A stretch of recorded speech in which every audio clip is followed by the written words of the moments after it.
Before I left, I had one place that I wanted both Leslie and Charity to go, so I left a note, and in that note, it had what I had in mind. It's important that grief is respected, and I wanted to give them a chance to be by themselves, alone.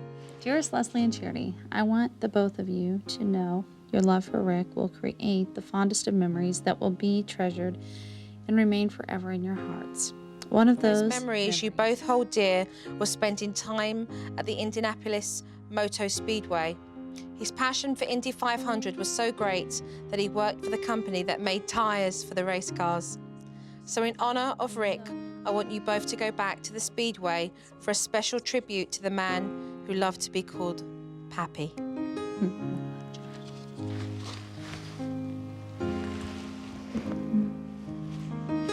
Spent a lot of time with my dad out at the racetrack. He was a huge IndyCar fan.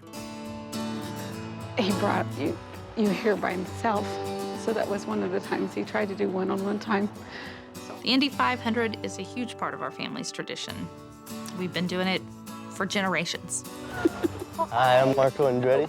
Very nice to meet you. You are. I'm standing there in front of this Indy race car, and around walks Marco Andretti. And, you know, if you're a race fan at all, you know who the Andrettis are because they've been racing forever. My dad has taken us here for as long as I can remember. That's great.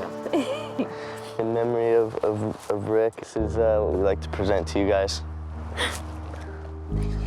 When Marco Andretti handed us the plaque that was presented from the Indianapolis Motor Speedway and it had in memory of Pappy on it, I was just completely blown away.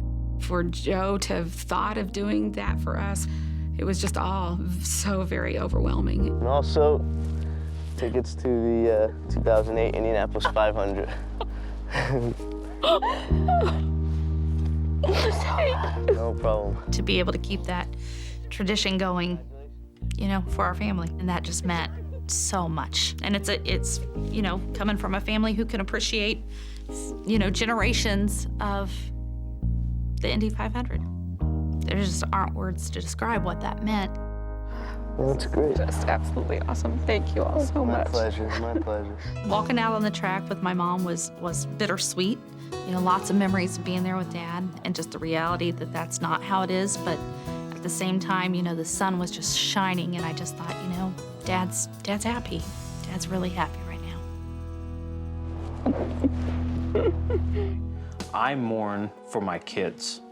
I mourn that they're not going to get the opportunities to know me that I did.